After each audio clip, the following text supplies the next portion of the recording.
আপনি আপনার ধর্মের মানুষকে, আপনার পরিবারকে আপনি সচেতন করবেন, সেটা আপনার ব্যক্তিগত ব্যাপার। আমি আপনাদেরকে সচেতন করতে পারি, কিন্তু আমি কেউ যদি সমকামী হয় কোনো মুসলিম ছেলে মেয়ে, আমি তার বিরুদ্ধে ব্যবস্থা নিতে পারি না, তাকে মারতে পারবো না। 2 বছর আগে মুর্শিদাবাদের একটা ঘটনা, সেই ঘটনাটা ঘটেছিল কেমন? একটা মেয়ে, মুসলিমদের মেয়ে, তার মামার বাড়িতে থাকে। কে মারা গেছে? বাপ। তার মা থাকে মামার বাড়িতে, মায়ের বাড়িতে। সে মামার বাড়িতে মামারা মানুষ করেছে, মামারা বিয়ে দিয়েছে। তা খুব ভালো করে শুনবেন, সেই মামারা বিয়ে দেওয়ার পরে এ স্বামীর বাড়িতে গেছে। 1 মাস, 2 মাস, 15 দিন, 20 দিন পর ঝগড়া করে ফিরে চলে আসে। কি করে? ঝগড়া করে বাড়িতে এসে মামাদিকে বলে, আমার উপরে অত্যাচার করছে ছেলে, আমাকে জ্বলাচ্ছে, আমি টিকতে পারছি না। বিভিন্ন রকম ছেলের নামে অভিযোগ।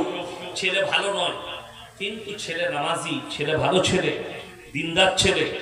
সে মনে মনে চিন্তা করলো, আল্লাহ, আমি তো এই ধরনের পাপ করিনি, আমি তার উপরে অত্যাচার করি না, কেন আমার নামে এত অভিযোগ করছে? এই ছেলের সন্দেহ দাঁড়ালো, নিশ্চয়ই মেয়েটা হয়তো কার চক্করে ফেসে আছে, যার কারণে বাহানা দিয়ে আমার কাছ থেকে ঝগড়া করে পালিয়ে যাচ্ছে। এই ছেলের বন্ধু আছে ওই গ্রামে, তাদেরকে বললো, একটু লক্ষ্য রাখিস তো এই রাতের বেলায় মেয়েটা কোথায় শোয়। সেই বন্ধুরা তার উপরে নজরদারি করলো। মেয়েটা রাত্রিতে তার এক বান্ধবীর বাড়িতে শোয়। আচ্ছা, কেউ যদি কারো বান্ধবীর বাড়িতে শোয়, তার আশা করি তার বাড়ির লোক সন্দেহ করবে? সন্দেহ করবে না, ভালো জায়গায় শুনছে বান্ধবীর বাড়িতে। এই ছেলেরা রাতের বেলায় টিকিল দিয়েছে এবং গার্ড লাগিয়ে দেখেছে সে আর তার বান্ধবী নিজেদের কামরার মধ্যে নিজেদের মধ্যে সেক্স করছে। ধরা হয়েছে, তারা অত্যাচার করতে গেছে, এদের নামে কেস হয়েছে। অবশ্যই প্রশাসন এই ছেলেগুলোকে তুলে নিয়ে গেছে। কেন তোমরা অত্যাচার করতে গেলে? কেন? সমকামী লিগেল, তোমরা কিছু করতে পারো না। এদের উচিত হয়নি ইমামকে দেখে, ভালো আলেমকে দেখে সেই মহিলাদিকে বুঝাতে হতো, তোমরা যেটা করছো এটা সমাজ বিরোধী কাজ, এটা পাপ। বুঝা গেল ছেলেটার এতটুকু দোষ নেই। মেয়ে দুটো স্বীকার করলো, আমরা সমকামী, একে অপরকে আমরা ভালোবাসি। ওই জন্য ইসলাম ইজ দা সেফটি। ইসলাম হচ্ছে একটা সেফটি ধর্ম। রাসূলের হাদিস তোমরা মারা শুনবেন, যারা মা আছে তারা বলে, আমি আমার বেটাকে খুব ভালোবাসি। বাসে না? বাসে না? স্বাভাবিক, নিজের সন্তানকে ভালোবাসবে। কিন্তু শরীয়ত বলছি, শরীয়ত ছেলের বয়স যখন 7 বছর হয়ে যাবে, মায়ের কাছ থেকে বিছানা আলাদা করে দিতে হবে। এটা ইসলাম শরীয়ত বলছে, মায়ের কাছ থেকে সন্তানের বিছানা আলাদা করতে হবে। কোন মেয়ে, বাপ খুব মহব্বত করবে মেয়েকে, কিন্তু মেয়ের বয়স যখন 7 বছর হবে, বাবার কাছ থেকে বিছানা আলাদা করে দিতে হবে। 5 বছর থেকে আলাদা করতে শুরু করে দাও, অভ্যাসে দাঁড়িয়ে যাবে। সে মায়ের কাছে শুবে, কিন্তু বাপের কাছে শুতে পাবে না, বিছানা আলাদা করতে হবে।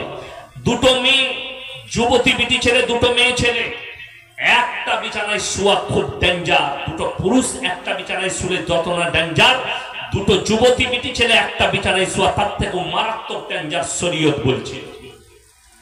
আমার বন্ধুগণ, আমার ভাই, সমকামী কার পাপ? কোন যুগের?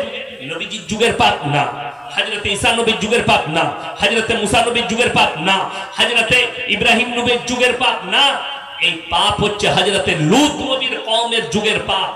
যাদের কাছে বাড়িতে ম্যাপ আছে, পৃথিবীর ম্যাপ খুলে দেখবেন, আল্লাহ তাআলা লূত নবীর কওমকে একটা দরিয়ার উপরে উল্টিয়েছিলেন। যে দরিয়াটা, যে সাগরটার নাম রেখেছে বৈজ্ঞানিকরা মরা সাগর, যেখানে একটা পোকা মাকড় জন্মায় না, একটা কীট পতঙ্গ জন্মায় না, ওই জায়গায় আল্লাহ তাআলা লূত নবীর কওমকে রুটির মতো পাল্টিয়েছিলেন। আল্লাহ কোরআনে লাকির টেনে দিয়েছেন, 2 জন নবীর বিবি জাহান্নামে যাবে। উল্লেখযোগ্য তার মধ্যে একজন হচ্ছে লূত নবীর বিবি। জাহান্নামে প্রবেশ করবে।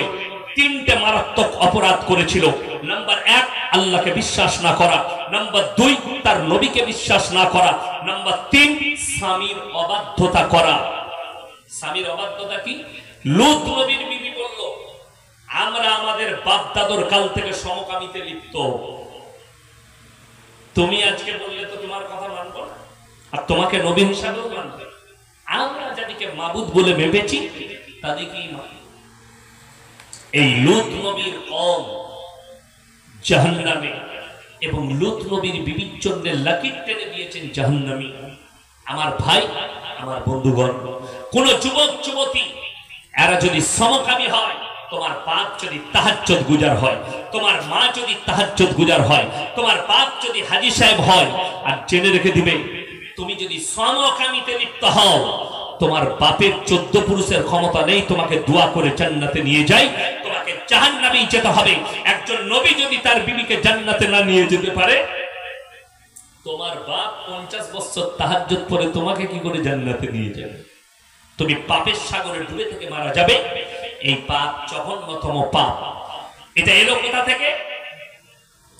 ইহুদি নাসারদের কাছ থেকে। রাসূলের হাদিস আছে, এইগুলোই বর্বরতার যুগে মডেলিং হয়ে ওই বর্বরতার যুগের পাপগুলো ফিরে আসবে। আজকে মডেলিং কাদের কাছে? যতগুলো ছেলে মেয়ে যারা সমকামীতে লিপ্ত হচ্ছে, একটা অশিক্ষিত নয়, সব শিক্ষিত। কলেজ পড়ুয়া, ইউনিভার্সিটি পড়ুয়া, শিক্ষিত লোক, এরাই হচ্ছে সমকামী। আমার ভাই, চলুন, পৃথিবীর যিনি শ্রেষ্ঠ মুফতি বর্তমান, তার নাম হচ্ছে মুফতি তাকি উসমানী, পাকিস্তান। তিনি গত 6 মাস আগে একটা বক্তব্য দিয়েছিলেন যে কিয়ামত সে পহলে, কিয়ামতের আগে পুরে आलम में হারাম औलादों से भर जाएंगे, পুরো দুনিয়াতে হারাম औलादে ভরে যাবে। কিভাবে প্রমোট হবে হারাম औलाद গুলো, কিভাবে তৈরি হবে, খুব ভালো করে বুঝবে। এই ভারতবর্ষে সব থেকে বড় পাপ যেটা আমাদের কাছে ছুটছে, নাম্বার 1 হচ্ছে লোকের বউকে নিয়ে পালিয়ে গিয়ে ঘর করা।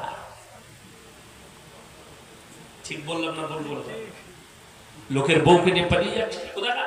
বর্ধমানের লোক লোকের বউকে নিয়ে পালিয়ে এসে রামজীবনপুরে বাস করছে ঘর ভাড়া নিয়ে। রামজীবনপুরের লোক লোকের বউকে নিয়ে পালিয়ে গিয়ে আবার বর্ধমান জেলায় বাস করছে। আর সমাজের লোক ভাবছে এই লোকগুলো খুব বড় মুমিন। আপনি জানেন, কেউ যদি কারো বউকে নিয়ে পালিয়ে যায়, তার আগের স্বামী যদি ডিভোর্স না দেয়, ডিভোর্স দিলেই হবে না, ডিভোর্স দেওয়ার পরে 3 মাস 10 দিন, 3 হায়েজ পর্যন্ত তাকে ইদ্দত পালন করতে হবে। কেউ যদি পালিয়ে যায় কারো বউকে নিয়ে, তার স্বামী যদি ডিভোর্স না দেয়, গোটা পৃথিবীর মৌলবি যদি নিকাহ পড়ায়, নিকাহ হবে না। গোটা পৃথিবীর মৌলবি যদি এক কাছে হয়ে নিকাহ পড়ায়, নিকাহ হবে না, হারাম। যদি ওই অবস্থায় বাচ্চা পয়দা হয়, নাজায়েজ আর হারাম औलाद হয়, ওই পাপটা ছুটছে। আজকে দেখুন কিভাবে হারাম औलाद গুলো প্রমোট হবে। আজকে আমি ইয়াসি আপনাদের এখানে জলসা করতে এসেছি। আব্দুল্লাহ ভাই আমাকে চিনে। আপনারা যদি কেউ আমার পরিচয় জিজ্ঞেস করেন, হুজুর আপনার পরিচয় কি, আমি আমার বাপের নাম বলবো না মায়ের? কথা বলে বাপের। আমি যদি আপনাদের কেউ কি জিজ্ঞেস করি, ভাই তোমার পরিচয় কি, সে বাবার নাম বলবে না মায়ের? বাবার। বাবা যদি মারাও যায় তাও বলবে আমি মৃত অমুকের সন্তান, বলবে না? বলবেন না। আপনাদের এখানে ছাগল নাই? আছে তো। ছাগলের বাচ্চা বলে পাঁঠার বাচ্চা বলেন না ছাগলের? কথা বলে ছাগলের। গায়ের বাচ্চা বলে ষাঁড়ের বাচ্চা বলেন না গায়ের? গায়ের। আল্লাহ তাআলা ইনসানের যে পরিচয় ঘটিয়েছে ওটা বাপের দ্বারা, আর জানোয়ারের যে পরিচয় ঘটিয়েছে ওটা কার দ্বারা? মায়ের দ্বারা। আপনাকে বুঝিয়ে দিই, ইমাম আবু হানিফা রাহিমাহুল্লাহ, যুগের মারাত্মক ইমাম, তার কাছে একদল মহিলা এসে জিজ্ঞেস করলেন, হে যুগের ইমাম, ইসলামী শরীয়তে একটা পুরুষ 4টা বিয়ে করতে পায়, একটা মহিলা কেন 4টা স্বামী রাখতে পাবে না? উনি উত্তর দিলেন, কাল সকালে এসে উত্তর দেবো, চলে যাও তোমরা। মহিলারা চলে গেলেন, সকালে উত্তর দিবেন। আপনারা বলুন, ইসলামে 4টা বিয়ে করা যায় যাচ্ছে না? আচ্ছা, 4টা বউ কার কার আছে? হাত তুলেন। আচ্ছা, কেন? একটাতেই ঝামেলার শেষ নেই, আর 4টা। দিল্লি का लड्डू जो खाएगा वो भी पछताएगा, जो ना खाएगा वो भी पछताएगा। যাদের বিয়ে হয়েছে তারা জানে কি ঝামেলা, আর যাদের হয়নি তারা মনে মনে ভাবছে খালি আমারটা কবে হবে। অবাক হবে, অনেক বেঈমান কাফির, তাদের প্রশ্ন মুসলমান 4টা করে বউ রাখে। কিন্তু আমি বলে দিচ্ছি, ভারতবর্ষে 30 কোটি মুসলমান থাকলে আমার মনে হয় 29 কোটি 99 লাখ তার থেকেও বেশি লোকের কাছে চারটা বউ নেই। চারটা তো দূরের কথা, দুটো বউই নেই। এরপর চলুন, ইসলামে একের অধিক বিয়ে করা যায় যাচ্ছে চারটা পর্যন্ত। আচ্ছা, কেউ যদি দ্বিতীয় বিবি গ্রহণ করতে চায়, বইয়ের কাছে হুকুম লাগবে না লাগবে? কথা বলেন। যারা বলছেন লাগবে তাদেরকে বলি, এরকম ভালো বউ কেন আছে, আপনি গিয়ে বলবেন আমি কালকে বিয়ে করবো, তোমাকে চুমু খাবে না ঝাঁটা করে মারবে? ঝাঁটা করে মারবে না, ঝাঁটা করে। স্ত্রীর কাছে হুকুম লাগবে না দ্বিতীয় বিয়ে করার জন্য, স্ত্রীর অনুমতি শরীয়তে প্রয়োজন নাই। অনেকজনা মনে মনে ভাবছেন অনেক ভালো হুজুর পেয়েছি, কালকে বিয়ে করবো, তুইও মার খাবি আমিও খাবো। আর মায়েরা মনে মনে ভাবছে আচ্ছা হুজুরকে দাওয়াত দিয়েছে, এই তো বিয়ে করার কথা বলছেন না। আমি শরীয়ত বুঝাচ্ছি, যদি তোমরা দ্বিতীয় বিবাহ করতে চাও, স্ত্রী গ্রহণ করতে চাও, তোমার দিলকে জিজ্ঞেস করো। যদি তোমার দিল বলে দুটো বিবিকে সমান চোখে দেখতে পারবো না, তোমার জন্য একটাই বিবি যথেষ্ট, এটা শরীয়ত। তোমার দিলকে জিজ্ঞেস করো। কেউ যদি দুটো বউ রাখে, আর একটা বউকে যদি 500 টাকা দামি শাড়ি দেয়, আর একটা বউকে 300 টাকা, সে যদি তাহাজ্জুদ গুজার হয়, তারপর তার কবরের আযাব থেকে পৃথিবীর কেউ উঠতে পারবে না। একটা বিবিকে যদি 50 টাকা কিলো চাল দেয়, আর একজনকে যদি 30 টাকা, কবরের আযাব হবে, তোমার কেউ রুখতে পারবে না, তুমি কাবা ঘরে নামাজ পড়লে। দুটো বিবিকে সমান চোখে যদি না রাখতে পারো, তোমার জন্য শরীয়ত বলছে, ইসলাম বলছে একটাই বিবি যথেষ্ট। চারটা বিয়ে কেন জায়েজ করা হলো? আল্লাহ তাআলা কোরআনকে অবতীর্ণ করেছেন, গোটা পৃথিবীর বায়োডাটা আল্লাহ কোরআনে ভরে দিয়েছেন। চলুন, কেমন করে? আপনার স্ত্রী বন্ধা, বাচ্চা হচ্ছে না, তুমি তোমার বংশ বিস্তারের জন্য দ্বিতীয় বিবি গ্রহণ করতে পারো। চলুন, দ্বিতীয় নম্বর, আপনি আপনার স্ত্রীকে নিয়ে কলকাতা গেছেন ডাক্তার দেখাতে, কিংবা মেদিনীপুর গেছেন, ডাক্তার বলল তোমার স্ত্রীর শরীরের যা কন্ডিশন, তার সঙ্গে আর শারীরিক মিলন করা যাবে না। প্রবলেম দাঁড়িয়ে গেল। এই সময় মায়েরা আপনারা দিলে হাত দিয়ে বলুন, আপনারা দিলে হাত দিয়ে বলুন, সেই স্বামী একটা হালাল বিবি গ্রহণ করা ভালো যৌবনের জন্য, না বাড়িতে বিবি থাকবে অসুস্থ, তার সঙ্গে তো মেলামেশা করাই যায় না, সে গিয়ে বাজারে একটা নাজায়েজ বিবি রাখবে যার সঙ্গে জিনা করবে, সেটা ভালো? কথা বলেন। শুনেলেন আমার মায়েরা, প্রত্যেকটা নারীর উচিত সে যেন চিন্তা করে, আল্লাহ আমার স্বামীকে তুমি জান্নাতি করো। আর প্রত্যেকটা পুরুষের উচিত বিবিকে এত মহব্বত করবে যেন তার বিবি জান্নাতে সে বিবিকে পায়। হাদিসে আছে, রাসূলের হাদিস, যে কিয়ামতের দিনে আল্লাহ তাআলা বিবিদের এবং নারীদের, আপনার বিবির সৌন্দর্যতা আল্লাহ এমন বাড়াবে, আপনি একবার তাকাবেন, এক তাকানোতে 40টা বছর কেটে যাবে। জোরে বলুন সুবহানাল্লাহ। এত সুন্দর যাতে এত রূপ দিবেন আপনার বিবিকে। ওই জন্য আপনার উচিত আল্লাহর কাছে আশা করা, আল্লাহ তুমি আমার বিবিকে জান্নাতি করো। আর প্রত্যেকটা নারীর উচিত, আল্লাহ আমি যেন জান্নাতে আমার স্বামীকে পাই, এই আশা করা। প্রত্যেকটা নারী। আমার বন্ধুগণ, আমার ভাই, চলুন, ইমাম আবু হানিফা রাহিমাহুল্লাহ বাড়িতে খানা খেতে বসলেন, ওনার মেয়ে খানা খাওয়াচ্ছেন। বললেন, আব্বা আপনি এত চিন্তিত লাগছেন কেন? তিনি উত্তর দিলেন, মা মহিলারা আমাকে এমন একটা প্রশ্ন করেছে, আমি উত্তর দিতে পারিনি, কালকে আসতে বলেছি। কি প্রশ্ন? তারা বলেছে একটা নারী কেন 4টা পুরুষ রাখতে পাবে না, একটা পুরুষ যদি 4টা স্ত্রী রাখতে পারে। ইনি বললেন, আব্বা কালকে সকালে মহিলাগুলোকে আমার কাছে পাঠান, আমি উত্তর দেব। পারবে? হ্যাঁ আমি পারব। সকালবেলায় মহিলারা যখন এসছে, উনি বললেন, তোমরা আমার মেয়ের কাছে চলে যাও, তোমাদের উত্তর রাখা আছে। সেই মহিলারা যখন বাড়িতে এলেন, উনি তখন বললেন, তোমরা সবাই বসে যাও।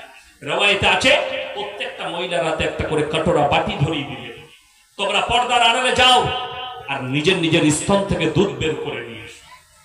একটু করে সবাই বাটি করে দুধ বের করে নিয়েছে, একটা বড় পাত্র রাখবে, বলে এর মধ্যে সব ঢেলে দাও। সমস্ত দুধগুলো ঢেলে দিল, মিক্স হয়ে গেল। এরপরে তিনি বললেন, তোমরা এক কাজ করো, এরপরে নিজের নিজের দুধগুলো বের করে বেঁচে নাও, বেঁচে বার করে নাও। সমস্ত মহিলা বললে, তুমি একটা পাগল মেয়ে, এই দুধগুলো মিক্স হয়ে গেছে, এটা কেমন করে বার করতে পারি? তিনি বললেন, আমি পাগল নয়, পাগল তোমরা হয়ে গেছো। একটা ছাগল যদি মাঠে যায় 5টা পাঁঠা মিলামিশা করতে পারে, কার বীর্য থেকে বাচ্চা হয়েছে এটা আল্লাহ ছাড়া কেউ জানে না। একটা গাই যদি মাঠে যায় 5টা ষাঁড় মিলামিশা করতে পারে, কার বীর্য থেকে বাচ্চা হয়েছে এটা আল্লাহ ছাড়া কেউ জানে না। আজকে যদি তোমরা 4টা পুরুষ রাখতে চাও, সংশয় দাঁড়াবে। সেই যুগটা টেকনোলজির যুগ ছিল না, সায়েন্সের যুগ ছিল না। সেই যুগে তিনি উত্তর দিলেন, হে মহিলারা শোনো, তোমরা যদি 4টা পুরুষ রাখতে চাও, কার বীর্য থেকে বাচ্চা এসছে সংশয় দাঁড়াবে।